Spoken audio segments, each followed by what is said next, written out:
Buenos días con todos.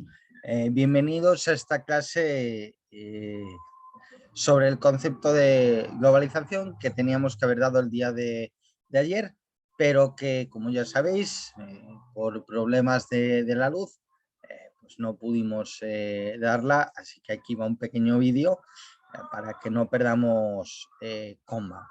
¿Ok? El objetivo de esta clase es, por un lado, dar eh, una definición de qué es la globalización y por otro lado ver cuáles son sus componentes, ¿no? Un poco, este va a ser el marco en el que nos movamos a lo largo de todo el semestre en la asignatura de entorno de los negocios internacionales. ¿Ok? Bueno.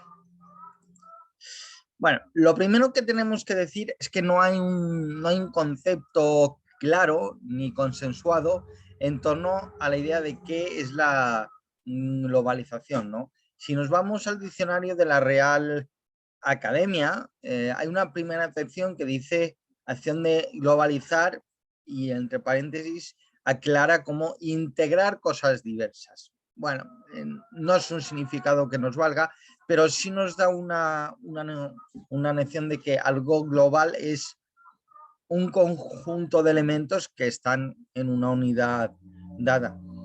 La segunda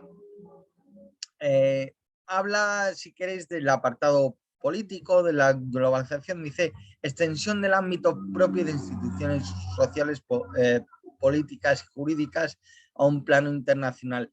Pero no nos vale del todo porque esto podría ser del ámbito de las relaciones internacionales y no necesariamente nos habla de la globalización. Dice difusión mundial de modos, valores o tendencias que fomentan la uniformidad de gustos y costumbres. Si hablamos del efecto de la globalización de consensuar gustos y cosas que ya veremos a continuación, es una parte de la globalización, pero no es todo.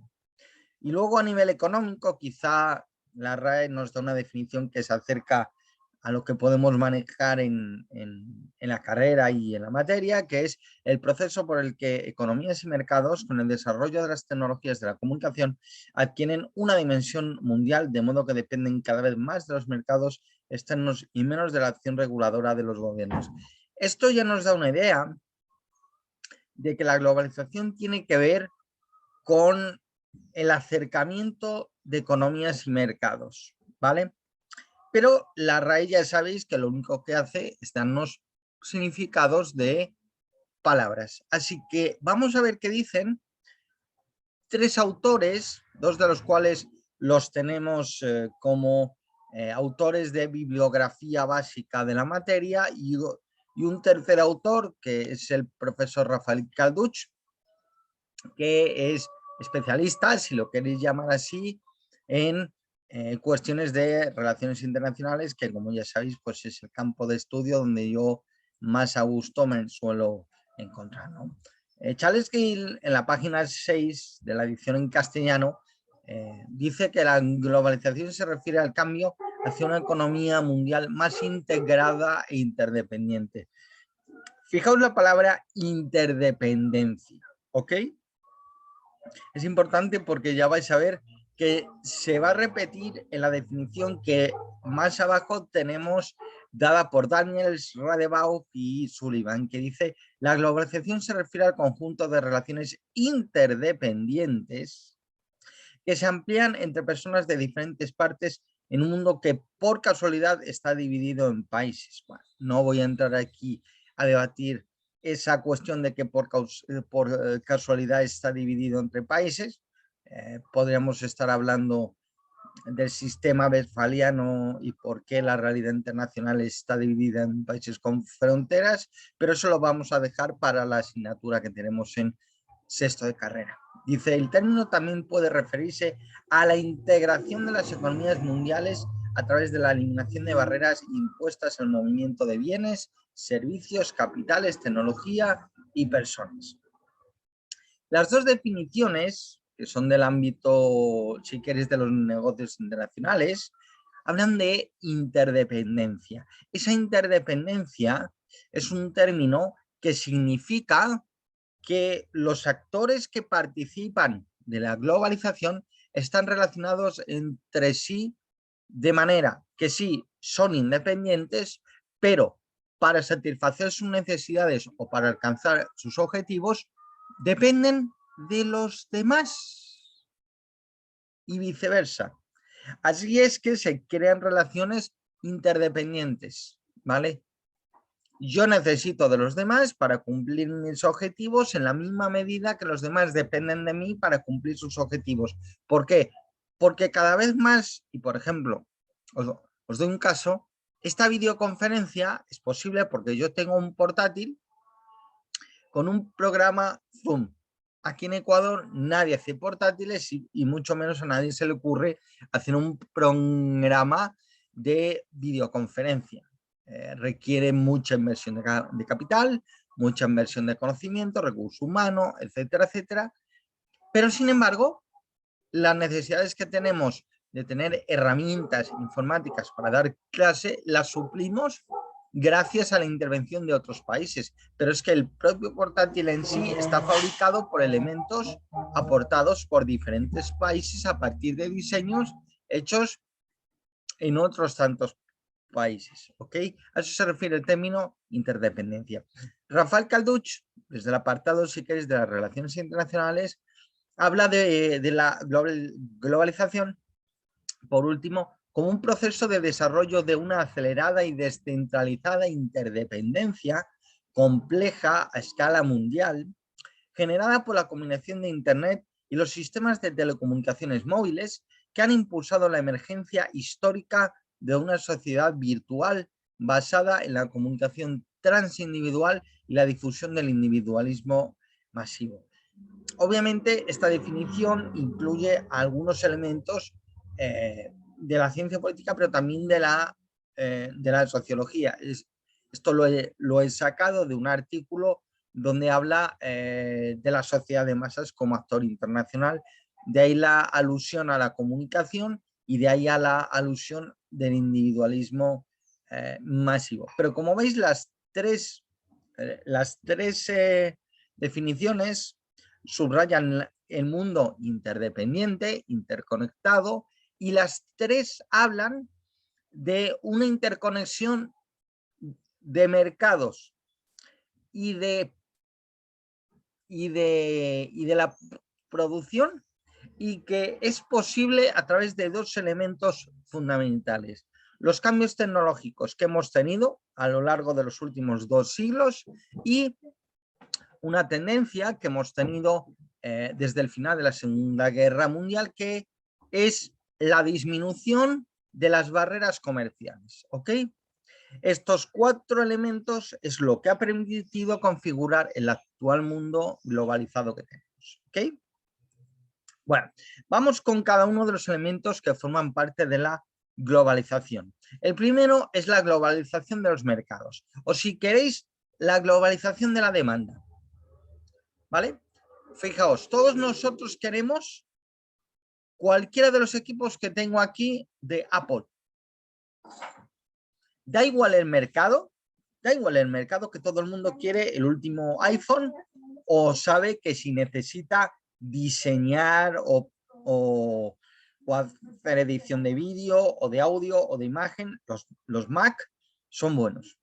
Estemos donde estemos, ¿vale?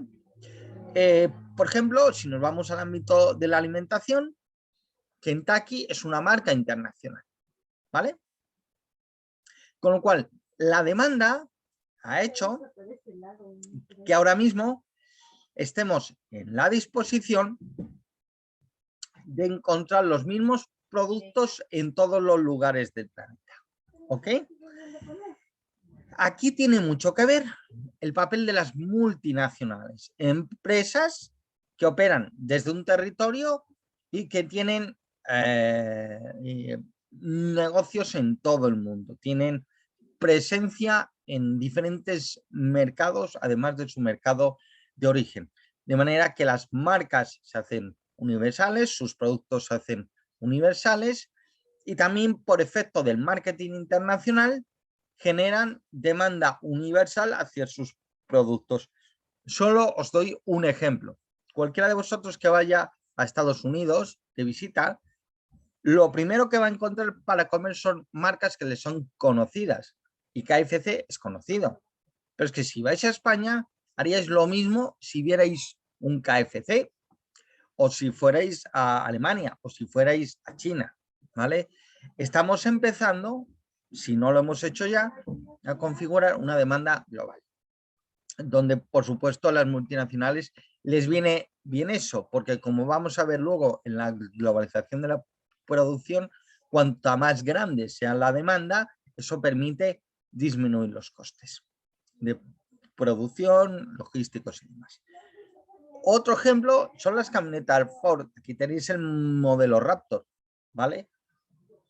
Fijaos, no se producen aquí, no se ofertan aquí como un producto para masas, pero sin embargo todo el mundo quiere uno.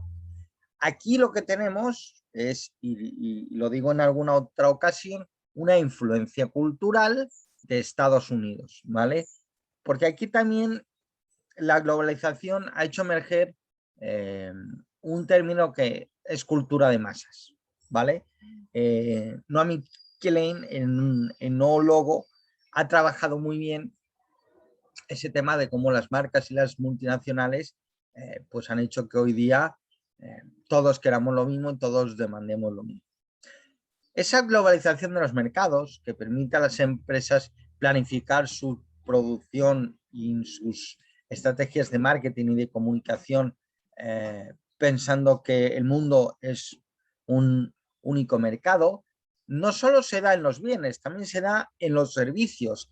Por ejemplo, si nos vamos al sistema bancario, vamos a ver que hay un mercado global bancario donde los bancos se prestan unos a otros en unas condiciones muy favorables.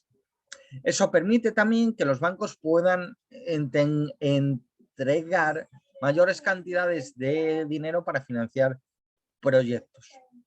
Las bolsas, por ejemplo, están interconectadas, de tal manera que el dinero va y viene entre países, además, sin que haya barreras. Fijaos, todavía no hemos conseguido que no existan barreras para la libre circulación de personas. Tenemos problemas todavía para la libre circulación de bienes, ¿vale? En forma de aranceles y de otro tipo de barreras comerciales, y sin embargo los capitales fluyen libremente, ¿vale?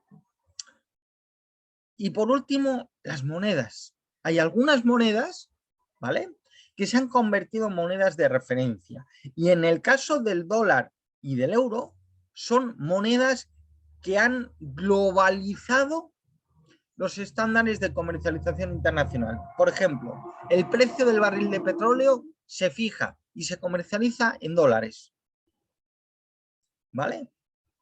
Y los mercados del gas, en buena parte, en euros, ¿vale? La libra ha quedado como una divisa de referencia de los tiempos en los que Inglaterra era un imperio marítimo y la libra sostenía ese imperio, ¿vale? Pero hoy día es el dólar el rey, ¿vale? Esto con respecto a la globalización de los mercados. ¿Pero qué hay de la globalización de la producción? Bueno, aquí tenemos varias cosas. Lo primero es que desde más o menos la década de los años 70 hemos asistido a que desde los países desarrollados, industrializados, se ha producido un fenómeno que llamamos de deslocalización industrial. Las empresas, tanto corporaciones grandes como también pequeñas y medianas empresas, buscan reducir los costos de producción, persiguiendo también ampliar el margen de beneficio para ellas o para sus accionistas, ¿no? Cuando veamos el tema de la financiarización de la economía, hablaremos de esto. Esos procesos de deslocalización consisten en trasladar parte de los procesos productivos a países que tienen menores costes laborales, salariales o que por su ubicación geográfica están situados más cercanos a los mercados a donde va dirigido el producto que se está fabricando. Pensad en todos aquellos que tenéis un iPhone. Se vende en todo el mundo y se fabrica en China, pero a partir de componentes que vienen de Corea del Sur. Por ejemplo, las pantallas de los iPhones son las mismas que las pantallas de los Samsung, porque Samsung es proveedora de esas pantallas OLED, o los chips de los iPhone vienen de Taiwán, pero están fabricados bajo diseño de hardware de Apple. Y de hecho, estos días tenéis un caso muy interesante de cómo una empresa de Taiwán está siendo víctima de un ciberataque donde les han robado los planos de los nuevos MacBooks de Apple, que Apple había mandado a este fabricante para que les suministrase componentes, y los han dejado ahí al descubierto a la red. Esto no hubiera pasado en los años 50 porque ni teníamos internet ni teníamos tampoco un intercambio de información industrial sensible como lo tenemos hoy día, ¿no? Estos procesos de deslocalización, ¿vale?, forman parte de las estrategias de las empresas para ganar competitividad, ¿vale? ¿Esto qué ha permitido? Disminuir los costos, ha permitido también que países que antes eran países subdesarrollados, hoy día sean países en vías de desarrollo. China es el mejor ejemplo. En los últimos años ha recibido abundantísima inversión de capitales norteamericanos y europeos, que es lo que le ha permitido desarrollarse al nivel que tiene hoy, ¿no? Un debate interesante con respecto a la globalización de la producción es que ahora mismo todo el mundo es un potencial fabricante. Ecuador, ya lo veremos.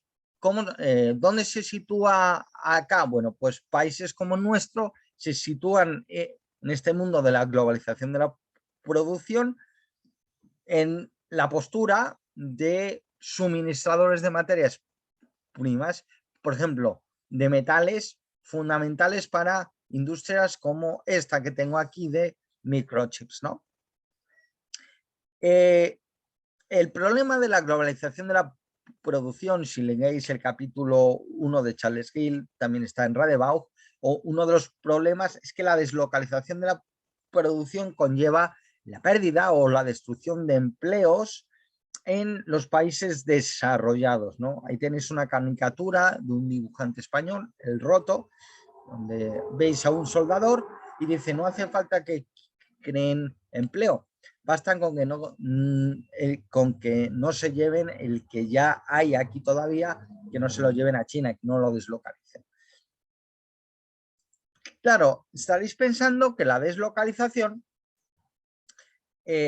solo afecta a los bienes, pero no solo a los bienes. Esta foto que yo he metido aquí de un despacho pretende simbolizar el otro fenómeno, que también en Charles Gill tenéis abundantes ejemplos, la deslocalización de los servicios.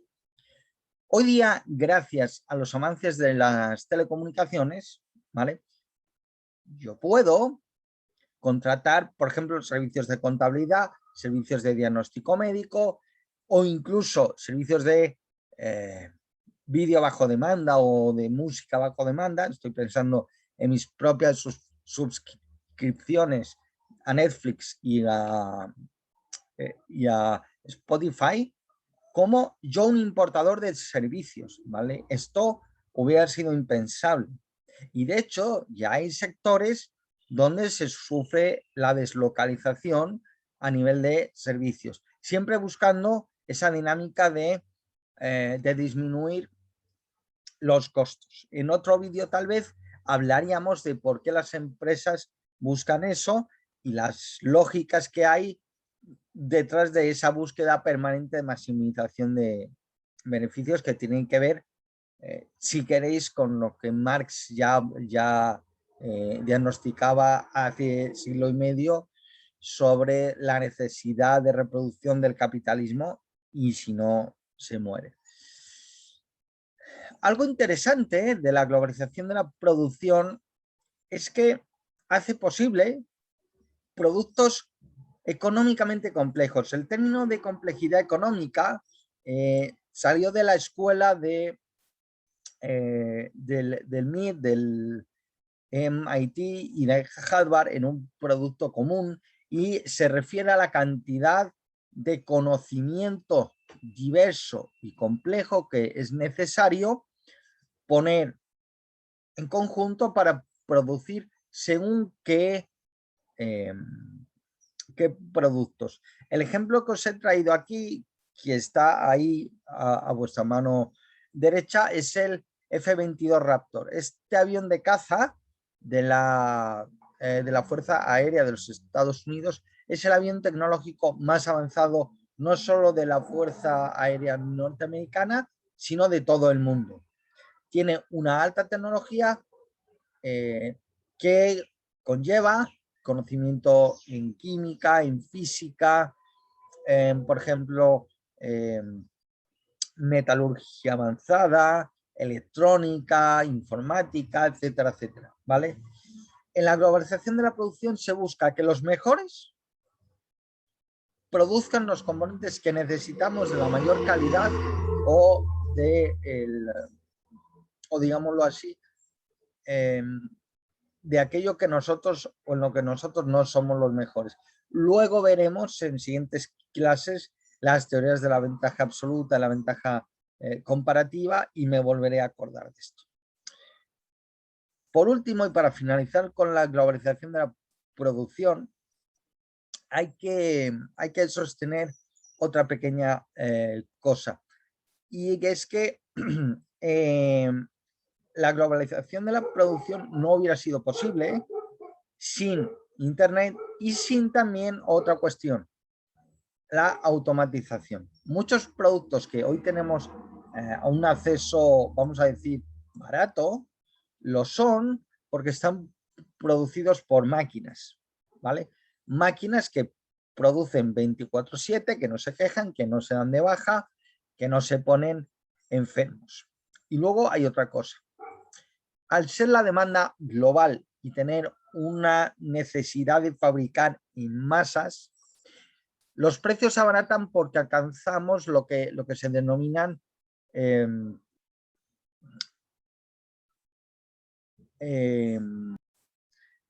se alcanzan lo que denominamos los rendimientos constantes de escala, ¿no? Donde a medida que voy produciendo más elementos de un bien, los costos fijos se reparten entre mayor número de unidades fabricadas, con lo cual se disminuye el costo final del bien, ¿no? Bueno, pues la globalización también ha permitido eso, ¿no? Bueno. Ahora, el tercer componente interesante al hablar de la globalización son las barreras comerciales y lo que yo llamo el orden mundial liberal, que sale de la conferencia interaliada de Bretton Woods de 1944. No voy a hablar en profundidad de ello porque ya lo haremos en otras sesiones. Por el momento me interesa que sepáis que en Bretton Woods se decide cómo va a ser el sistema económico internacional posterior a la Segunda Guerra Mundial, y ahí se establece, al menos para el mundo no comunista, un orden mundial liberal basado en la difusión de la democracia, de los valores impregnados en la Carta de Derechos Humanos de las Naciones Unidas y en una estructura de organizaciones internacionales de carácter económico que van a garantizar la gobernanza del sistema económico y comercial mundial. Aquí es donde se crea el Banco Mundial, donde se crea el Fondo Monetario Internacional, donde se crea la Organización Mundial del Comercio, llamada hasta 1994 GATT, Acuerdo General sobre Aranceles y Comercio, y es también aquí donde se acuerda la instauración del dólar o del patrón dólar oro y por tanto el dólar como moneda de referencia para los intercambios comerciales, ¿no? Eso dio también lugar, ya lo veremos más adelante, a que Estados Unidos se colocase en el lugar idóneo para controlar la economía y para poder dirigir los destinos económicos del mundo. Este sistema liberal fomentó el libre intercambio de bienes, servicios y capitales entre las naciones, siguiendo la lógica no solo de que entre democracias y entre economías que se interrelacionan no va a haber conflictos, eso nos remite a cuestiones de la teoría de la paz democrática y demás, que ya hablaremos más adelante, sino que además eso conllevaba la necesidad de disminuir las barreras arancelarias todo lo posible. Había existido en el periodo entre el final de la Primera Guerra Mundial y el final de la Segunda Guerra Mundial, un periodo donde el proteccionismo y las altas tasas arancelarias no solo habían entorpecido el comercio, sino que habían hecho complicar la recuperación económica de posguerra, y en este momento es lo que no se quería. Así que la globalización también es gracias a que hoy tenemos una de las tasas medias arancelarias a nivel global más bajas del mundo. Eso ha contribuido también a que los productos sean mucho más baratos. Por supuesto, no solo a nivel de aranceles están las mejoras también están, por ejemplo, en la uniformización de los procesos aduaneros o en otras medidas de facilitación del comercio. Como veis en el gráfico, desde Bretton Woods, los intercambios mundiales de comercio, la producción mundial y, ya lo veremos más adelante, los acuerdos comerciales regionales, aquí están incluidos también acuerdos de carácter bilateral, libre comercio, no han hecho más que incrementar.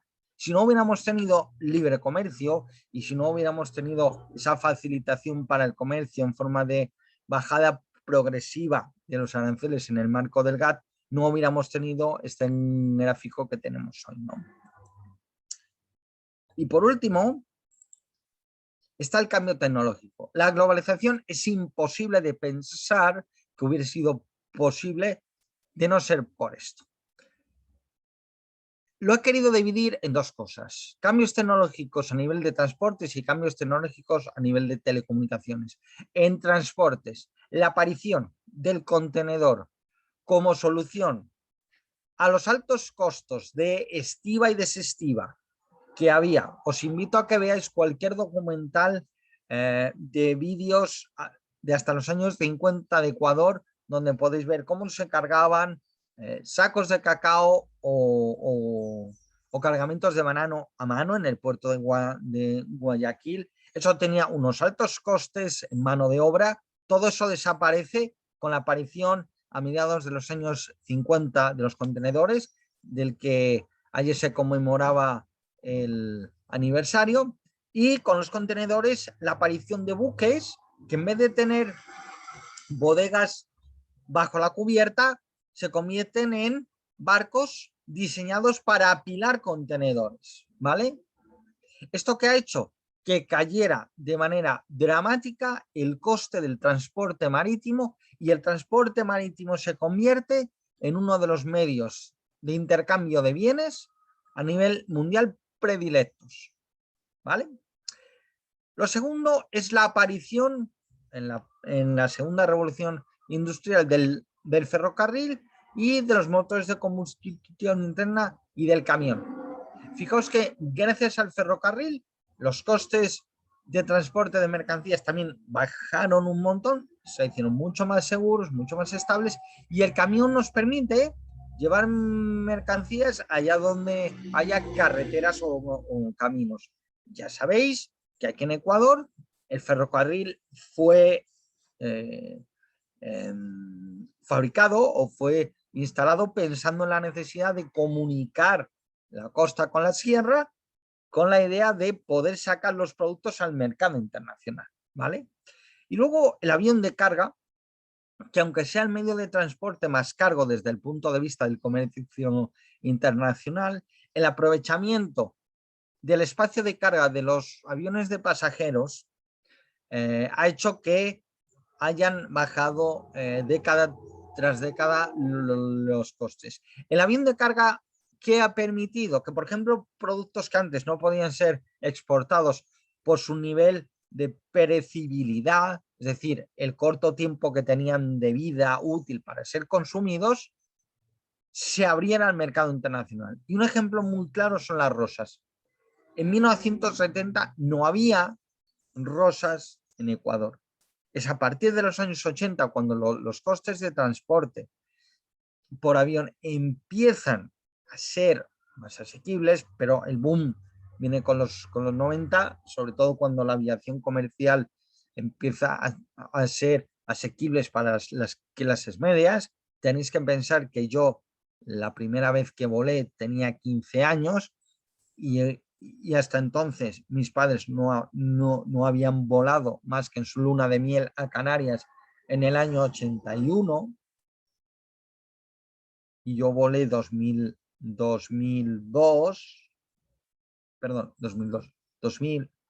Tenéis que pensar que en ese periodo de más o menos 20 años la gente pasa de volar de manera muy excepcional a volar de manera permanente. Luego, durante mi carrera universitaria, yo he volado por Europa a costes ridículos. Es más, os puedo garantizar que en los 4 viajes que llevo hechos a España, en lo que yo llevo aquí, en Ecuador, me he gastado más dinero que en todos mis viajes por Europa en mi etapa universitaria y post-universitaria. Os lo puedo garantizar. Solo para que dimensionéis un poco eso, ¿no? Y luego los cambios tecnológicos a nivel de telecomunicaciones. Fijaos, los 3 primeros corresponden a las etapas de la primera y de la segunda revolución industrial, que ya veremos, y de la tercera, el telégrafo, el teléfono y el fax. Estos 3, el fax quizá no lo conocéis, el telégrafo tampoco, el teléfono sí, en la forma que lo conocemos actualmente, la telefonía móvil y demás, pero esto permitió, aunque no lo penséis, acercar el mundo. Por ejemplo, con el telégrafo tú podías empezar a controlar negocios que estaban a miles de kilómetros de distancia. Por ejemplo, el telégrafo permitió a Inglaterra tener el imperio colonial que tenía interconectado. Luego, más tarde, cuando llegó el teléfono, eso se pudo hacer no por medio de alguien que conociera el código Morse, sino que con una llamada podías dar órdenes. Con el fax, además, a partir de los años 70-80, tú ya podías mandar datos a través de la línea telefónica. Pero el gran salto globalizador es Internet. A partir de los años 90. El correo electrónico. Más tarde, el poder hacer videollamadas. Y sobre todo, la posibilidad de controlar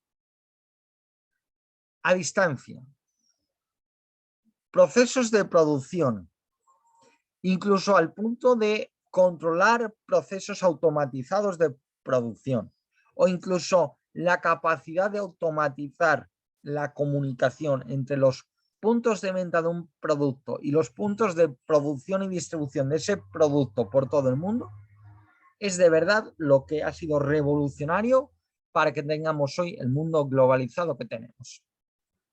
Un ejemplo lo tenemos en empresas que fabrican, por ejemplo, vehículos, ¿vale? En los años 70, los japoneses desarrollan un sistema de producción en masa que se llama Just in Time.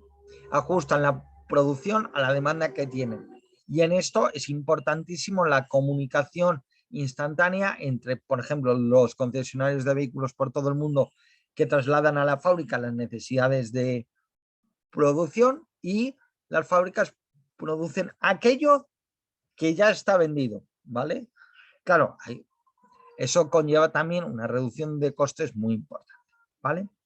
Ahora, esto con respecto a la globalización. Me diréis, ok, todo esto está muy bien, pero ¿cuál es la parte mala de la globalización? Bueno, podemos hablar, por ejemplo, de efectos de destrucción de empleo en los países desarrollados por los efectos de la deslocalización. Hablaríamos también de una disminución de los salarios a nivel, no solo en los países desarrollados, sino también incluso ya tenemos efectos de países donde a medida que los salarios aumentan, países en vías de desarrollo empiezan a ser menos competitivos para esas multinacionales que deslocalizan buscando menos costes y sublocalizan a países que todavía tienen menores recursos. Con lo cual hay un debate muy interesante por cómo la globalización está destruyendo las clases medias, al mismo tiempo que motiva a las clases medias con herramientas de marketing y de comunicación a consumir cada vez más, ¿vale? También hay críticas al efecto aculturizador de la globalización, donde el inglés y el estilo de vida occidental en muchas ocasiones entra en conflicto o acaba por fagocitar, por devorar culturas locales que tienen otra serie de idiomas o demás. Estos son solo algunos de los puntos negativos, ¿no? Ya hablaremos al final del curso cómo estas externalidades negativas de la globalización han hecho surgir partidos políticos, no ya desde la izquierda, que ya lo sabía en los años 90, sino también desde la derecha, partidos que defienden la vuelta al Estado y a una menor globalización, ¿no? Donald Trump o Jair Bolsonaro son ejemplos de gobernantes que han subido al poder con esa idea de desconectarse un tanto de esa hiperglobalización del día de hoy. Bueno, no me alargo más, espero que os haya gustado esta clase de hoy y nos vemos el próximo día, donde vamos a hablar sobre sistemas políticos y sistemas económicos en el mundo. Muchísimas gracias.